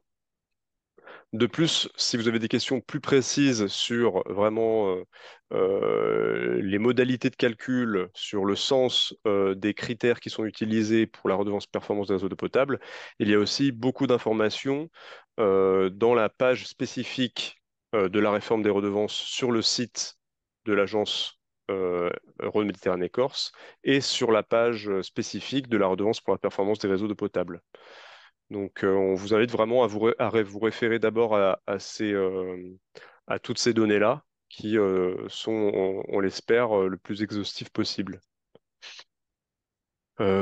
Pour finir sur cette présentation, voilà, sur la redevance 2026, je vais vous répéter une dernière fois qu'il est nécessaire donc de délibérer pour pouvoir appliquer le supplément de prix en 2026. Donc en 2026, le taux de la redevance performance d'eau potable, il a été voté à 6 centimes par mètre cube. Il doit être multiplié par ce fameux coefficient de modulation que vous calculez grâce au simulateur et grâce aux données que vous saisissez en ce moment, les données de 2024 que vous saisissez en ce moment sur CISPA. Et donc, ce tarif qui est issu de cette multiplication doit absolument faire l'objet d'une délibération du conseil municipal ou du conseil des élus avant l'émission de la première, j'ai oublié un mot, de la première facture de 2026. Donc même si c'est un tarif qui est plus ou moins fixé réglementairement, parce que voilà, c'est un taux fois un coefficient de modulation, il doit quand même être délibéré car c'est un supplément de prix que vous appliquez sur la facture des abonnés. Ce ne sont pas les abonnés qui sont directement redevables de cette redevance. C'est la collectivité qui est redevable et c'est la collectivité qui répercute un supplément de prix. C'est pour ça que même si dans un sens c'est une formalité, il est nécessaire et obligatoire de délibérer pour pouvoir appliquer ce supplément de prix. Et donc ça s'applique à tous les abonnés qui sont raccordés au réseau d'eau potable. Donc pour résumer, pour émettre les factures d'eau potable de 2026, il faut que sur la facture, il y ait une ligne qui corresponde à la redevance performance des réseaux d'eau potable, qui va avec la redevance sur la consommation d'eau, qui va avec la redevance pour prélèvement d'eau potable et la redevance pour la performance des systèmes d'assainissement collectif si vous avez également la compétence assainissement. Et le tarif qu'il faut appliquer se détermine par délibération des élus sur la base de cette multiplication du taux de 6 centimes multiplié par le coefficient de modulation. Ensuite, je l'ai dit tout à l'heure, début 2027, les données que vous avez saisies en 2025 seront importées sur le portail téléservice des agences de l'eau. Donc les données de 2024 que vous avez saisies en 2025 seront importées sur CISPA, sur le portail téléservice. Sur ce même portail téléservice, avant le 31 mars 2027, vous devrez déclarer les volumes qui ont été facturés en 2026. Cela constituera une déclaration avec l'ensemble des données qui ont été importées depuis CISPA et vous devrez la signer. Si les données n'ont pas été saisies en 2025, si vous ne l'avez pas fait, bon, bah, vous aurez la possibilité encore de le faire jusqu'en 2027. Mais on rappelle que si vous ne le faites pas, vous ne pourrez pas calculer votre coefficient de modulation cette année. Vous ne pourrez donc pas facturer un supplément de prix exact en 2026. Toutefois, comme l'important c'est quand même d'avoir une déclaration qui soit valide en 2027, si les données sont mal saisies ou pas du tout saisies, vous pourrez toujours le faire. Et ensuite, une fois la déclaration signée après le 31 mars, vous devrez payer à l'agence la redevance. Normalement, si les données ont été bien saisies en 2025, le coefficient de modulation qui a été simulé sur CISPA sera égal à celui qui sera calculé par l'agence en 2027. Et donc, normalement, les montants que vous allez récolter sur les factures des abonnés en 2026 constitueront normalement le même montant qui sera demandé par l'agence en 2027. Les écarts qu'il pourrait y avoir peuvent être liés à d'éventuels impayés, par exemple, ou au dégrèvement.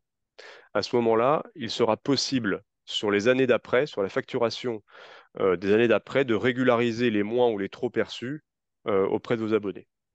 Mais ça, je pense que ça fera l'objet d'une communication et d'explications ultérieures. Ce n'est pas l'objet de ce webinaire aujourd'hui de rentrer dans ce détail. Voilà. Sachant que les modalités sont déjà fixées, elles sont prévues dans la loi de la réforme, hein, donc qui a été publiée fin 2023. Donc, si vous voulez vous y référer, vous pouvez retrouver les informations correspondantes et dans le décret, hein, dans la loi et dans le décret que j'ai évoqué au départ. Mais en effet, on va peut-être pas rentrer dans le détail aujourd'hui. C'est des informations et des mécanismes qui ne seront pas mis en œuvre avant 2027. Alors, on poursuit. Ouais. Oui. Alors, donc du coup, je te laisse la parole sur. Oui, alors sur la redevance consommation, on va aller tout de suite à la diapositive suivante. Alors, la redevance consommation, contrairement à la redevance performance, où le redevable, c'est le service d'eau, hein, pour les redevances consommation, c'est l'abonné qui est le redevable de la redevance consommation, ou l'assujetti à la redevance consommation. Et les services d'eau, les collectivités, perçoivent cette redevance au nom et pour le compte de l'agence. Et c'est le montant de ces redevances qui sont reversées à l'agence. Donc ces reversements, eh bien, ils ont déjà démarré en 2025 pour les services d'eau ou les collectivités qui ont atteint ou dépassé le seuil de 200 000 euros de collecte, d'encaissement.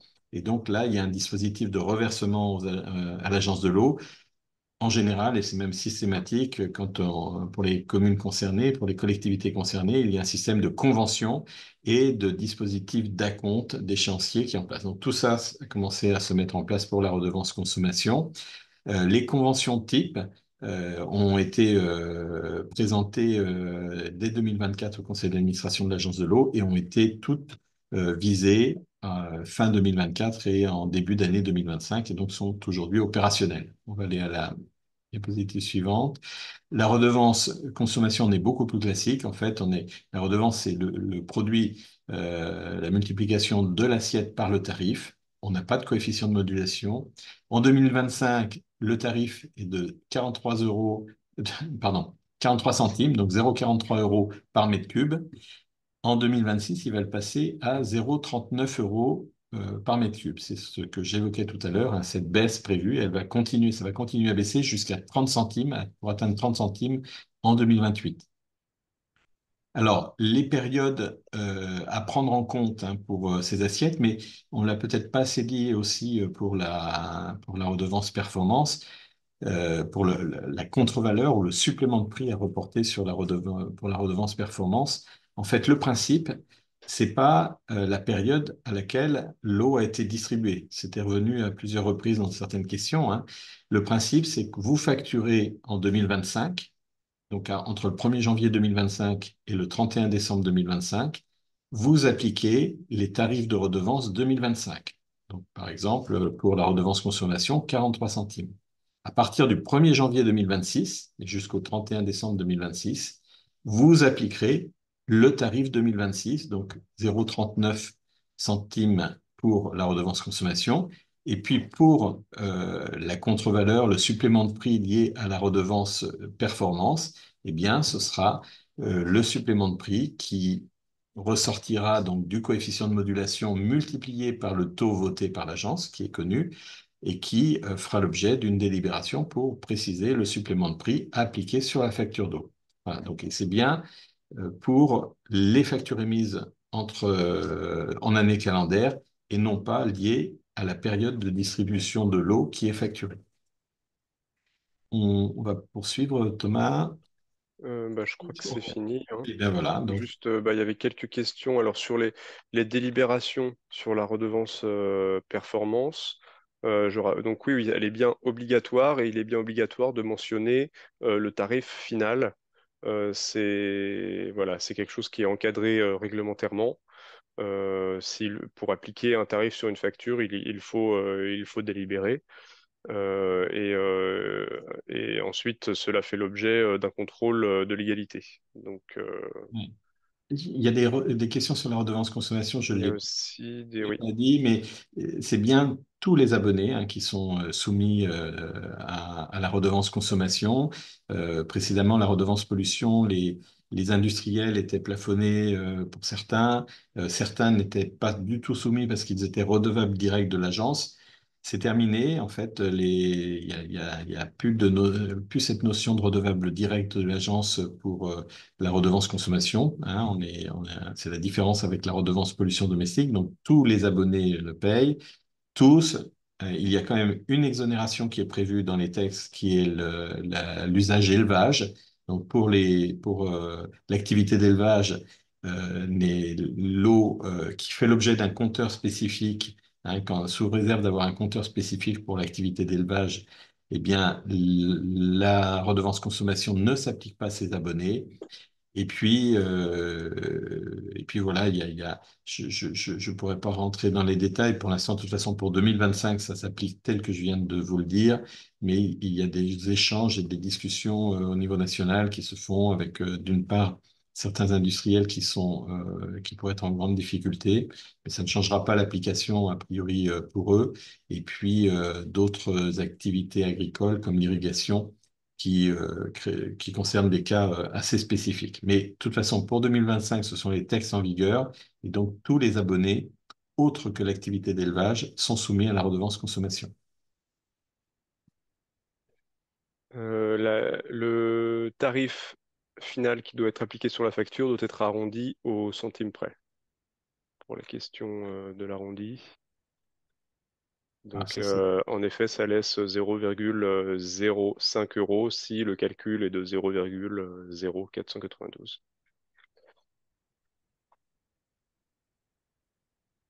Alors, bon, je pense qu'on a passé beaucoup de questions, hein, on n'a pas été en mesure de répondre à tout. Euh, on, on va peut-être, enfin, sauf si tu en as repéré d'autres. Non, sur du coup le support dans tous les cas sera disponible une fois que enfin le webinaire en fait en tant que tel sera disponible en replay sur la page de l'agence. Mais Nous verrons avec nos services com s'il est possible de mettre directement le PowerPoint, hein, oui, on met le puisque c'est PowerPoint en possible. général. Donc, on va faire en sorte de pouvoir mettre à disposition le PowerPoint. Sur la page de l'agence de la réforme des redevances, vous trouverez la délibération du conseil d'administration de l'année dernière qui donne l'ensemble des tarifs, des taux qui ont été votés sur les trois nouvelles redevances, pour ceux qui se demandaient sur les années à venir. Donc le tarif de 39 pour 2026 pour l'eau potable, ainsi que ceux des années à venir et pour toutes les prochaines, pour toutes les autres redevances. Ça, c'est disponible sur la page de l'agence ou voilà, sur le texte de loi aussi. Là, il y a une question qui est reposée pour la deuxième fois là, et je sais pas si on va être en mesure de répondre comme ça directement, et ce serait peut-être plus de votre domaine, Alexis, parce que c'est assez pointu. En fait, qui fait, si je résume, qui fait référence à une méthodologie de l'ASTE dans le calcul des volumes de service, qui prennent par exemple, qui tiennent compte des volumes de lavage et donc, il s'interroge sur la différence par rapport aux volumes qui sont demandés. Je sais que ça fait l'objet de nombreux débats et échanges, enfin, un certain nombre de débats et d'échanges avec les parties prenantes et avec l'ASTE au moment de l'élaboration. Et il y a eu un arbitrage, en fait, on va pas résumer en 3 ans d'échanges et de négociations, mais qui aboutit à ce qui a été donné. Vous pouvez en dire un mot, Alexis? Oui, il y a deux rendements qu'ils ont calculés. L'un qui est le rendement RPQS qui tient compte des volumes de services non coûtés et un qui est le rendement primaire. Le rendement primaire ne tient compte que des volumes mesurés. De même, il en est de même pour l'indice linéaire des volumes non comptés. Tout volume non compté est considéré comme une perte. Donc, il y a deux Donc, en modes. l'occurrence, les fiches AST peuvent servir pour le rendement RPQS, ils ne peuvent pas servir pour le rendement primaire. Voilà. Donc, je sais pas si la personne qui a posé la question a sa réponse dans cet élément. Donc, en fait, il y a le principe de faire un double calcul hein, sur le rendement, qui, dans un cas, tient compte des services, des volumes non comptés et pas dans l'autre, hein, si je ne dis pas de bêtises dans ma formulation. Et à chaque fois, les deux calculs sont réalisés avec les données qui sont rentrées et c'est le résultat le plus favorable qui est retenu enfin, le plus favorable pour le redevable, pour la commune, qui est retenu pour le calcul du coefficient de modulation. Oui, une question a été posée par une commune qui a un secteur plus rural et un autre plus urbain. C'est vrai que normalement, le rendement primaire est plus favorable au réseau avec une forte densité. Et l'ILBNC, qui est le taux de fuite au kilomètre, est plus favorable dans les secteurs plus ruraux. Et si vous disposez des données sur les volumes entrants, les volumes sortants, les abonnés sur ces réseaux-là et les linéaires, vous pouvez déclarer les éléments sur deux entités de gestion. Celle qui est sur un secteur plus dense aura sûrement un coefficient plus favorable sur le rendement primaire. Celle qui est en secteur plus rural aura sûrement un coefficient plus favorable sur l'ILVNC. Donc pour chaque entité de gestion, c'est plus favorable qui sera retenu. Et ensuite, lors du coefficient de modulation globale, peu importe que ce soit l'ILVNC ou le rendement qui a été retenu sur l'entité de gestion, vous aurez un coefficient global qui sera un peu plus favorable pour vous. Et ça nécessite d'avoir vraiment toutes les données sur l'entité de gestion distinctes sur chacune. Il y a une autre question qui a été reformulée. Je vais y répondre parce qu'en fait, j'ai apporté la réponse ou mais je la reformule parce que j'ai peut-être été pas suffisamment explicite. C'est s'agissant des dégrèvements ou des écrêtements hein, pour des consommations excédentaires. En fait, les dégrèvements sont bien pris en compte. Si le dégrèvement correspond à, alors je vais prendre l'exemple, en 2026, vous allez devoir déclarer les volumes facturés en 2025. Si vous avez fait des écrêtements sur les volumes facturés en 2025, à ce moment-là, vous en tiendrez compte dans le volume facturé en 2025 déclaré à l'agence, c'est-à-dire le volume facturé en 2025 déclaré, eh bien, ce sera le volume facturé global moins les dégrèvements correspondant à l'année 2025. Hein. Voilà, vous n'aurez pas besoin, enfin, il n'y a pas de différence. Euh, à partir de 2000, des volumes 2026 qui seront déclarés en 2027, vous continuerez à déclarer vos volumes facturés en 2026, vous viendrez soustraire directement les dégrèvements réalisés en 2026 correspondant à des factures 2026. En revanche, si vous avez eu des dégrèvements courant 2026 sur des volumes 2025, eh bien là, vous viendrez les déclarer en 2027, hein, à ce moment-là, pour qu'ils puissent en être tenus compte dans le calcul de votre redevance. Donc, tous ces volumes sont pris en compte. Alors, ils ne sont pas pris en compte dans les dégrèvements, hein, enfin dans le calcul du rendement, parce que pour le coup, c'est pas, malgré tout, ils sont comptabilisés dans le rendement, enfin, ça n'a pas d'incidence, mais on vient tenir compte des dégrèvements au niveau de l'assiette. Je pourrais pas faire, je pense, beaucoup plus simple dans mon explication, donc je vais pas plus le développer, mais c'est des informations que vous pouvez retrouver aussi sur le site internet de l'agence et sur la fac. Hein. Il me semble qu'il y a un sujet Mhm. aussi sur les dégrèvements qui est expliqué. Oui.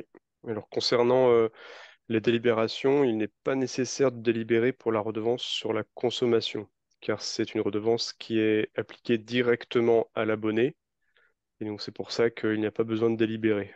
Tout à fait. Sur les abonnés agriculteurs, qui donc sur l'usage d'élevage, ce sont des éleveurs. Si cet agriculteur éleveur n'a qu'un seul compteur pour son domicile et sa ferme, il ne pourra pas être exonéré.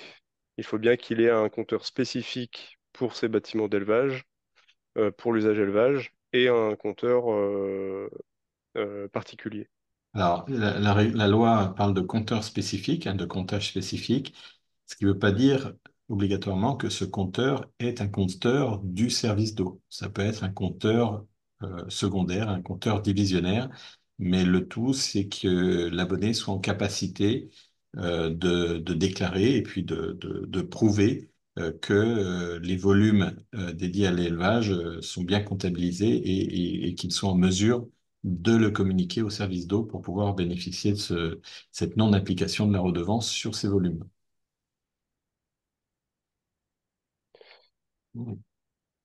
Pour les Bon, volumes au forfait, c'est bien ça, c'est bien un forfait de 60 mètres cubes 35. annuel multiplié par le nombre d'habitants DGF de l'INSEE, hein, donc soit la population totale majorée de la commune. Et donc ça, c'est bien pour les communes au forfait qui donc bénéficient d'un arrêté particulier, car sinon, hein, il est obligatoire d'être équipé de compteurs. Et oui, 65. oui, nous mettrons le lien du webinaire sur le site de l'agence. Euh, Du replay, hein, tu veux oui, dire. oui, du replay, oui, oui, oui. Nous le D'accord. mettrons dans Non, les prochains jours. voilà. Je propose qu'on continue, mais c'est pour terminer. Oui, juste une dernière slide, juste pour vous rappeler, voilà, que sur le site de l'agence de l'eau, il y a voilà, différents documents qui vous permettent de vous documenter sur la réforme en général et sur la redevance performance des réseaux d'eau potable. Donc, il y a les plaquettes qui ont été produites jusqu'ici, donc la plaquette générale et les trois plaquettes techniques sur les trois nouvelles redevances, consommation et les deux redevances performance. Il y a le lien de la FAQ, tout comprendre de la réforme des redevances, qui est très dense avec énormément de questions, dont beaucoup qui ont été évoquées aujourd'hui concernant voilà, les exonérations, les délibérations, etc. Vous y trouverez aussi le replay des différents webinaires qui ont eu lieu. Et voilà, donc c'était juste un rappel pour ça. Je vois que déjà un certain nombre de collectivités ont commencé à nous quitter, et je pense qu'on a fait le tour un peu des questions. Voilà. Et il y a à nouveau une dernière question là, sur les périodes de facturation. Enfin, j'ai déjà vu passer, donc je le dis ou le reformule, hein. Ce qui compte, c'est pas la période de distribution d'eau, mais enfin la date de distribution d'eau, mais c'est bien la date de facturation. Donc, quelle que soit votre période, si toutes les factures que vous émettrez entre le 1er janvier d'une année et le 31 décembre de cette année, vous devez appliquer à tous les volumes facturés pendant cette période-là, hein, les tarifs de redevance qui s'appliquent de l'année. Donc en 2025, pour prendre un exemple, depuis le 1er janvier jusqu'au 31 décembre 2025, vous devez appliquer les tarifs de redevance, que ce soit la redevance consommation ou les suppléments de prix performance de l'année 2025. Voilà. Même si une partie ou même la majorité de l'eau a été distribuée courant 2024. Voilà. Eh bien, écoutez, tu, tu Alors avais juste, je une réponds à la dernière. volée aux quelques dernières questions. Euh, si la commune n'est pas assujettie à la TVA, il n'est pas nécessaire d'appliquer de taxes sur les tarifs des redevances, hein, parce que les tarifs évoqués ici sont hors taxes. Donc, si vous êtes assujetti à la TVA, il faut rajouter la TVA en plus. Si ce n'est pas le cas, c'est le tarif tel quel qui sera appliqué. Ah ouais, ouais, je vois aussi une autre question à nouveau, mais ça a été dit plusieurs fois. Il n'est pas forcément obligé de délibérer si. Dans tous les cas, vous devez délibérer. Si vous ne délibérez pas, ben, n'êtes pas conforme à la loi et certains l'ont relevé dans des messages plus hauts. C'est la DGFiP qui potentiellement, ou le contrôle de légalité pourrait intervenir et pour vous le signaler. Et peut-être dernière chose, si des fois il n'y a pas de délibération, par exemple, et il n'y a pas de décision sur un supplément de prix, outre le fait de ne pas être dans la légalité, ça n'empêchera pas, le moment venu, l'agence de l'eau de vous adresser en tant que service d'eau ou en tant que commune une redevance, puisque c'est vous qui êtes redevable, et vous aurez à payer cette redevance, que vous ayez ou pas fait le nécessaire pour provisionner les charges au travers de la facture d'eau. Ce sera le service d'eau ou la commune qui devra quand même s'acquitter de cette redevance. Mm. Le fait de répercuter la redevance sur l'abonné est obligatoire et est bien précisé dans les textes réglementaires. Donc il ne peut pas y avoir de décision car, je cite, les élus ne souhaitent pas répercuter les redevances. Ça n'est pas Voilà. possible. C'est Et, obligatoire et encadré par les textes.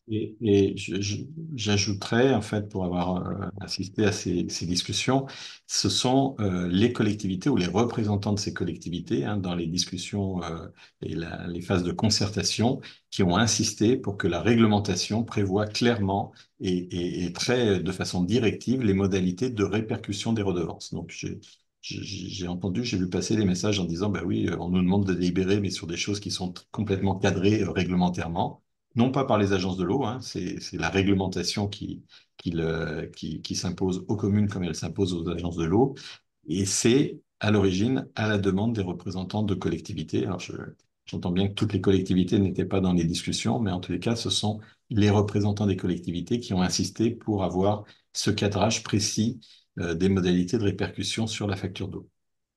Pour les modèles de délibération, vous pouvez vous inspirer de ce que vous avez fait cette année pour les facturations de 2025, en adaptant le fait que cette fois-ci, le coefficient est bien issu d'un calcul sur vos données de réseau. Et je vous confirme que sur la redevance consommation, il n'y a pas de délibération à faire. C'est uniquement sur les deux redevances performance. Bon, je pense qu'on Bon, va voilà, pouvoir conclure. on va conclure. Bon, encore une fois, on a conscience de peut-être pas avoir pu répondre à la totalité des questions, même si beaucoup de questions se recoupaient, donc on a quand même essayé de répondre au maximum.